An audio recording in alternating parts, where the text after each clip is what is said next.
ಈ ರಾಜ್ಯದ ಕಾಂಗ್ರೆಸ್ ಸರ್ಕಾರದ ಸಿಎಂ ಸಿದ್ದರಾಮಯ್ಯನವರು ಹಿಂದೂಗಳ ಭಾವನೆಗೆ ಧಕ್ಕೆ ತರುವಂತಹ ಕೆಲಸವನ್ನು ಮಾಡ್ತಾ ಇದ್ದಾರೆ.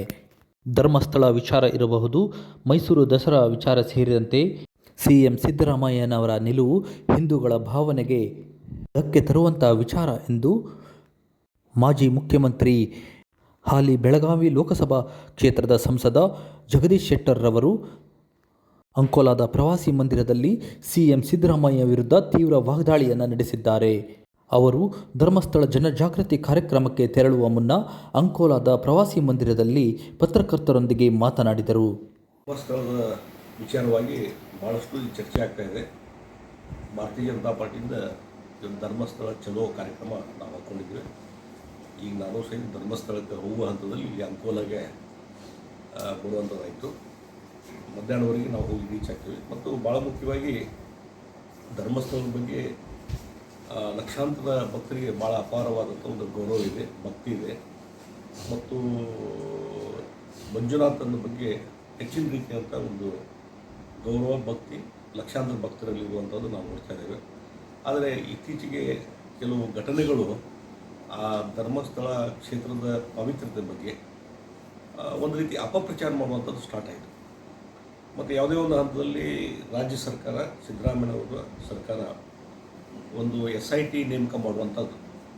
ಇವತ್ತು ಯಾವುದೋ ಒಂದು SIT ನೇಮಕ ಮಾಡೋದು ಅಂತಂದರೆ ಭಾಳ ಗಂಭೀರವಾದಂಥ ಪ್ರಕರಣ ಇದ್ದಾಗ, ಗಂಭೀರವಾದಂಥ ವಿಚಾರಗಳಿದ್ದಾಗ, ಅದು ಮೇಲ್ನೋಟಕ್ಕೆ ಪ್ರೈವಾಪೈಸ ಕೇಸ್ ಇದೆ ಅಂತಂದಾಗ, ಆದರೆ ಇಲ್ಲಿ ಯಾರೋ ಅಮಾಯಕರು ಬರ್ತಾರೆ, ಬಂದು ನಾ ಹಾಗಿದೆ, ನಿಮ್ಗೆ ಆ ರೀತಿ ಮಾಹಿತಿ ಇದೆ, ಈ ಮಾಹಿತಿ ಇದೆ, ನಾ ಹೇಳಿದಲ್ಲಿ ಗುಂಡಿ ತೋಡ್ರಿ ಅಂತ ಹೇಳಿದಾಗ ಅದನ್ನು ನಂಬಿಕೊಂಡು ಒಂದು SIT ತನಿಖೆ ಮಾಡುವಂಥದ್ದು.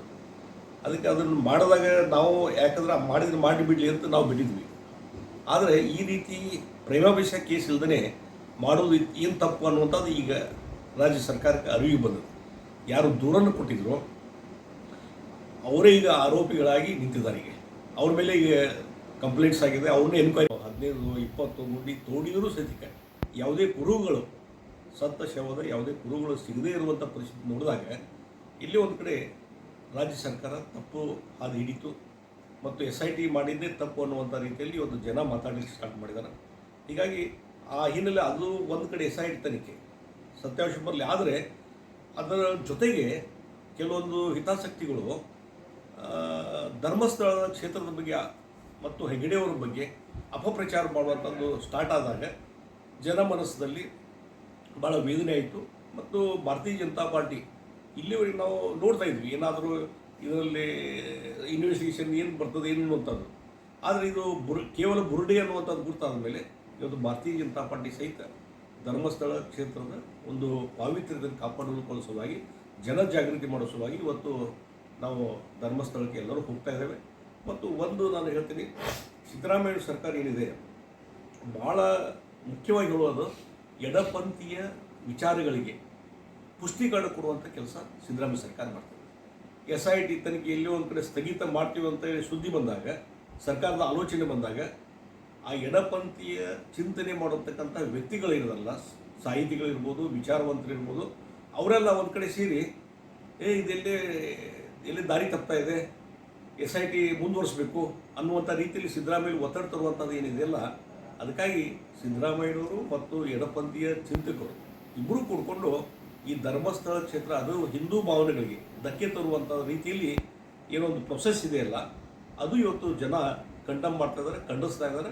ಅದರ ಸಲುವಾಗಿ ಇವತ್ತು ಜಾಗೃತಿ ಮಾಡುವಂಥ ಕೆಲಸ ಆಗಬೇಕು.